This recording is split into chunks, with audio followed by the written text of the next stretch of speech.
بہت سے نوجوان ایک عمر ہوتی ہے جس میں نفسانی اور حیوانی جذبات ان کو بہت ستاتے، اور ان میں سے بہت سے سمجھدار نوجوان اپنی اس حالت سے پریشان بھی رہتے، لیکن انہیں سلیقہ نہیں سیکھا ہوتا اپنے جذبات پر کنٹرول کرنے کا۔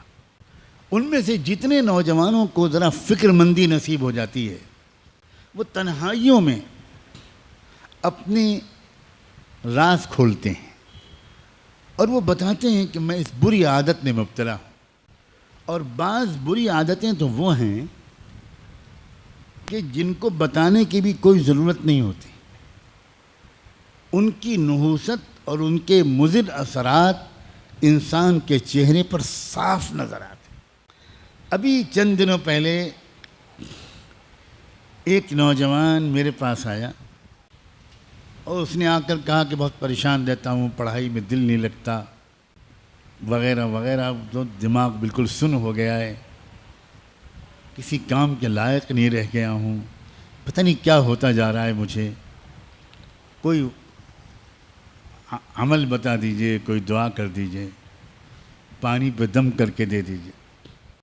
اب وہ بیچارہ کھل کے نہیں بتا پا رہا تھا، اور علامتیں بالکل صاف تھیں کہ یہ بیچارہ نوجوان یہ اپنی انرجی کو، اپنی طاقت کو یہ تنہائی میں اپنے ہاتھ سے ضائع کرتا ہے، یہ اس گناہ میں پھنسا ہوا ہے۔ میں نے اس سے کہا بیٹا ایک بات بتاؤ، کیا ماسٹربیشن کی عادت تو نہیں ہے تم کو؟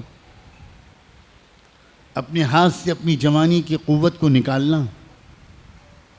بس ایک دم سے رو پڑا اور کہنے لگا حضرت 10 سال ہو گئے ہیں میں اس بیماری میں مبتلا۔ میں نے کہا بیٹا اپنے اوپر رحم کرو، اپنے اوپر رحم۔ سوچو تمہاری صحت کتنی خراب ہو رہی،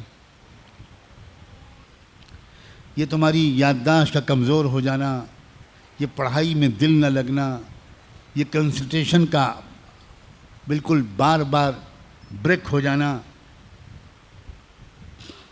سستی، کاہلی، نوجوانی کی اس عمر میں بدن میں کمزوری، یہ کسی سحر جادو چکر کی وجہ سے نہیں ہے، یہ صرف اس عادت کی وجہ سے۔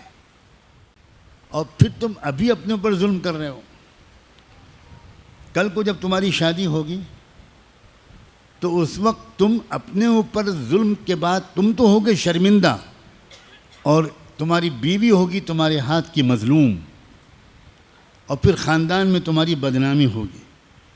وہ بیوی 2-4 مہینے انتظار کرنے کے بعد اپنے گھر میں شکایت کرے گی کہ یہ شوہر میرے لائق نہیں۔ چھٹکارا دلوائیے اس میں۔ شروع میں ماں باپ اپنی بیٹی کو سمجھائیں گے، مگر کب تک؟ اس کے بعد بات کھلے گی، دونوں خاندانوں میں بات پہنچے گی، تم اپنے گھر میں بھی منہ دکھانے کے لائق نہیں رہو گے۔ شروع میں کچھ دن تک تمہارے ماں باپ تمہارا ساتھ دیں گے، کہیں گے کہ یہ بالکل جھوٹا الزام ہے اور غلط ہے، اور ہم پولیس میں رپورٹ کر، یہ سب تماشا ہوگا۔ بالآخر ڈاکٹر حکیم کے پاس جاؤ گے اور وہ تصدیق کر دیں گے کہ بالکل صحیح بات ہے، یہ لڑکا اپنی بیوی کے لائق نہیں ہے۔ تم اس زندگی کو جہنم بنا رہے ہو بیٹا، اپنے اوپر ظلم کر رہے ہو، اور یہ تو تم ابھی تم بھگت رہے ہو سزا، اور مرنے کے بعد کیا ہوگا؟ اللہ اس نوجوان کو ہمیشہ کے لیے محفوظ کر دے اور سب کو محفوظ کر دے۔ اس نے پھوٹ کے رونے لگا۔ اس نے کہا نہ میں پانی پہ دم کراؤں گا، نہ دعا و تعویذ کے لیے کہوں گا، آپ مجھے ترکیب بتائیے کہ میں اس سے کیسے اپنے کو بچاؤں۔ میں نے کہا بہت آسان ترکیب، بہت آسان ترکیب۔ دیکھو، خیال دماغ میں آئے گا، خیالات کے آنے کو شروع میں روکا نہیں جا سکتا، بالکل آئے گا۔ اب تو تم اتنے زمانے سے عادی ہو گئے ہو، لیکن خیال کو عمل میں تبدیل ہونے سے روک لینا یہ تمہارے اختیار میں۔ اور اس کی ترکیب یہ ہے کہ تم فوراً اپنی حیت بدل لو. اگر تم لیٹے ہوئے ہو، بیٹھے ہوئے ہو، اکیلے ہو، کھڑے ہو جاؤ، اٹھ جاؤ، چہلنے لگو، چلنے لگو، وضو کرو فوراً، 2 رکعت نماز کی نیت باندھ لو، تسبیح پڑھنے لگو، درود شریف پڑھنے لگو، مکہ مدینے کو یاد کرنے لگو، اپنی ذہن کو ادھر سے ہٹاؤ. 2 منٹ کے اندر سارا بھوت اتر جائے گا، تم نارمل ہو جاؤ. اتنی سی قوت ارادی، اتنی سی ول پاور تم کو اس تباہی سے بچا سکتی ہے. قطعاً مشکل نہیں. لیکن کیا کریں ہمارے بچے، اور اب تو بچیاں بھی سیکھتے نہیں، پوچھتے نہیں، شرماتے بھی ہیں، ڈرتے بھی ہیں. لگتا ہے ان کو کہ ہم کو ڈانٹ پڑے گی. گھر کے بڑے بوڑھے ماں باپ وہ خود عمر کے ان مراحل سے گزر چکے ہوتے ہیں، لیکن کوئی باپ اپنے بیٹوں کو یہ باتیں نہیں سمجھاتا. کوئی ماں اپنی بیٹیوں کو یہ باتیں نہیں سمجھاتی. بہت بڑا کمیونیکیشن گیپ ہے، بہت بڑا یہ ایک گیپ ہے. اسی وجہ سے ہمارے بچے برباد ہو رہے ہیں. حالانکہ جو آج باپ اور ماں ہیں وہ بھی تو کبھی 14-15 سال کے تھے، وہ بھی تو کبھی 16-17 سال کے تھے، وہ بھی تو کبھی شادی شدہ زندگی سے پہلے کے نوجوان کنوارے تھے. کیوں بھول جاتے ہیں اپنے دنوں کو؟ کیوں بھول جاتے ہیں اپنی غلطیوں کو، جذبات کو؟ یہ بہت بڑی غلطی ہے.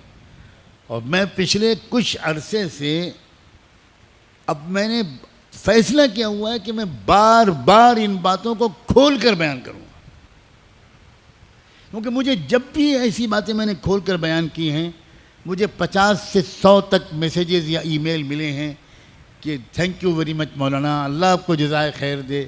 وہ بیان میں میری آنکھ کھل گئی اور ایسی ترکیب آپ نے بتا دی کہ مجھے 1 سال ہو گیا، مجھ سے وہ غلطی دوبارہ نہیں ہوئی.